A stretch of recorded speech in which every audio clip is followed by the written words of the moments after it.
Assalamualaikum warahmatullahi wabarakatuh. Perkenalkan, saya Rani Atika Putri dengan NIM 24022061 dengan nomor presensi 9. Baiklah, di sini saya akan menjelaskan tentang sistematika penulisan karya ilmiah proposal dan skripsi. Di bagian ini, saya akan menjelaskan tentang sistematika penulisan proposal. Di proposal ini ada beberapa bagian yang harus kita ketahui. Yang pertama ada judul proposal yang jelas dan singkat yang menggambarkan topik penelitian dan kegiatan. Yang kedua, ringkasan singkat tentang tujuan, metodologi, dan hasil yang diharapkan dari penelitian atau kegiatan. Yang ketiga, ada latar belakang. Deskripsi tentang keadaan, kejadian, atau hasil-hasil yang melatar belakangi pelaksanaan kegiatan atau penelitian dapat membantu memahami konteks dan hal-hal penelitian. Yang keempat, ada rumusan masalah. Perumusan masalah yang jelas dan spesifik yang dihadapi dalam penelitian atau kegiatan.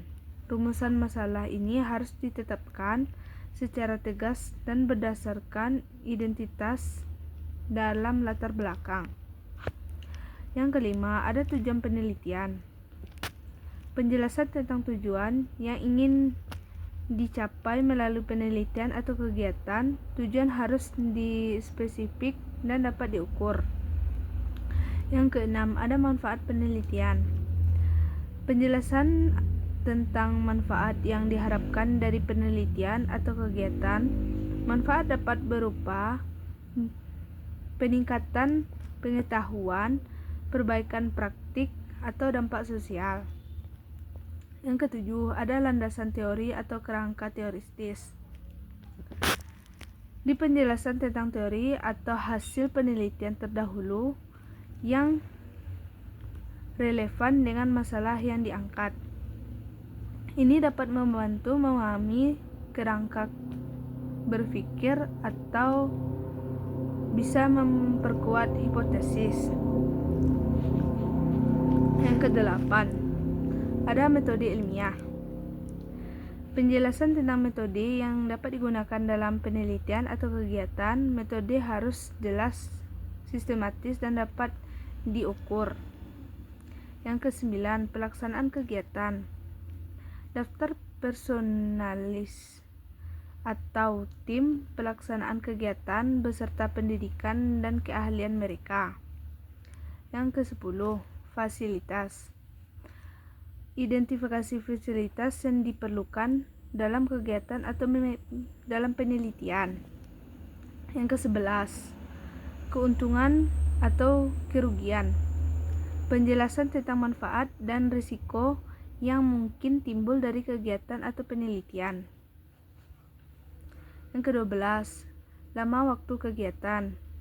Estimasi waktu yang dibutuhkan untuk menyelesaikan kegiatan atau penelitian. Yang ke-13, judul kegiatan. Pembagian waktu berdasarkan rencana kegiatan yang sedang dilaksanakan. Yang ke-14, ada anggaran dana. Rincian dana yang diperlukan untuk melaksanakan kegiatan atau penelitian. Yang ke-15, daftar pustaka. Referensi kepada sumber-sumber yang digunakan dalam membuat proposal. Selanjutnya, saya akan membahas tentang sistematika penulisan skripsi. Yang pertama, ada judul skripsi, yaitu judul yang dijelaskan singkat yang menggambarkan topik penelitian. Yang kedua, ringkasan singkat tentang tujuan, metodologi, dan hasil yang diharapkan dari penelitian. Yang ketiga, latar belakang, deskripsi tentang keadaan, kejadian, atau hal-hal yang melatar belakangi pelaksanaan penelitian. Ini membantu memahami konteks dari alasan penelitian. Yang keempat, rumusan masalah. Perumusan masalah yang jelas dan spesifik yang dihadapi dalam rumusan masalah ini harus ditetapkan secara tegas dan berdasarkan identifikasi dalam latar belakang. Yang kelima, batasan masalah. Kondisi atau ruang lingkup sehingga permasalahan yang akan diteliti tidak sampai melebar atau meluas. Yang keenam, tujuan dari penelitian. Penjelasan tentang tujuan yang ingin dicapai melalui penelitian. Tujuan harus spesifik dan dapat diukur. Yang ketujuh, membaca penelitian. Penjelasan tentang manfaat. Yang ketujuh, manfaat penelitian. Penjelasan tentang manfaat yang diharapkan dari penelitian dapat berupa meningkatkan pengetahuan, perbaikan praktik, atau dampak sosial. Yang kedelapan, tinjauan pustaka. Penjelasan tentang teori atau hasil penelitian terdahulu yang relevan dengan masalah yang diangkat. Ini membantu memahami kerangka berpikir dan memperbaiki hipotesis. Yang kesembilan, metode penelitian. Penjelasan tentang metode yang dapat digunakan dalam penelitian harus jelas, sistematis, dan dapat diukur. Yang kesepuluh, jadwal penelitian. Pembagian waktu berdasarkan rencana penelitian yang sedang dilakukan. Yang kesebelas, daftar pustaka. Referensi kepada sumber-sumber yang digunakan dalam merumuskan skripsi. Yang ke-12, lampiran,